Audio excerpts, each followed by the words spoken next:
All India মজলিস ই ইত্তেহাদুল মুসলিমিন অর্থাৎ মিমকে সঙ্গে রেখেই বাম কংগ্রেসের সঙ্গে কৌশলগত জোট চান ফুরফুরা শরীফের পীরজাদা আব্বাস সিদ্দিকী। অন্তত তার ঘনিষ্ঠরা তেমনই জানাচ্ছেন।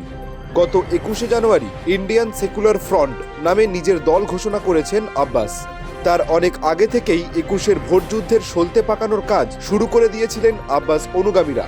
আসন্ন নির্বাচনে আব্বাসের সঙ্গে জোটের কথা বলতে গত 3 জানুয়ারি ফুরফুরা শরীফে এসে সম্মতি জানিয়ে যান মিম প্রধান আসাউদ্দিন ওয়াইসি। পাশাপাশি বাম কংগ্রেস জোটে আব্বাসকে সামিল করার উদ্যোগ শুরু হয়।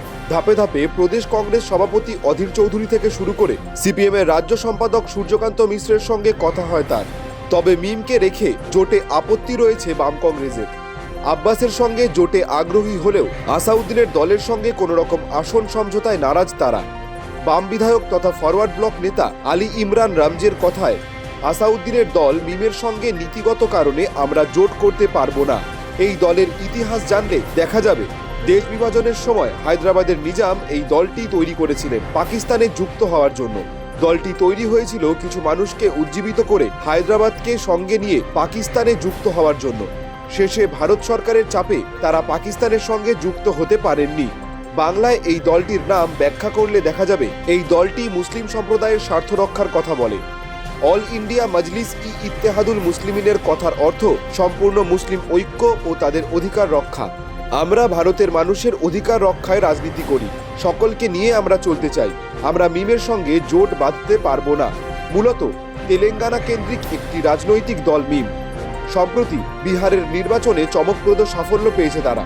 তারপরেই বঙ্গের রাজনীতিতে আগ্রহ দেখানো শুরু করেন ওয়াইসি। সূত্রের খবর, তখনই আব্বাসের সঙ্গে যোগাযোগ করে বাংলার ভোটে প্রার্থী দেওয়ার বিষয়ে সিদ্ধান্ত হয়। কিন্তু মিমের সঙ্গে আব্বাসের দল জোট বাঁধলে কংগ্রেসের পক্ষেও সেই জোটে থাকা সম্ভব হবে না। কারণ বিরোধী দলনেতা আব্দুল মান্নান কংগ্রেস সভানেত্রী সোনিয়া গান্ধীকে চিঠি লিখে শুধু আব্বাসকেই জোটে সামিল করার অনুরোধ জানিয়েছেন। কিন্তু এই সংক্রান্ত বিষয়ে সম্পূর্ণ ভিন্ন কৌশল নিয়ে চলছে ইন্ডিয়ান সেকুলার ফ্রন্টের চেয়ারম্যান নৌসাদ সিদ্দিকী বৃহস্পতিবার বলেন, বাম কংগ্রেস তাদের অবস্থানের কথা বলছে, আর আমরা কিছু কৌশল আপাতত অন্তরালেই রাখতে চাই। ভারতীয় রাজনীতির অতীত ইতিহাসে দেখা যাবে কংগ্রেসও এমন দলের সঙ্গে জোট করেছে যাদের বিরুদ্ধে সাম্প্রদায়িক রাজনীতি করার অভিযোগ ছিল।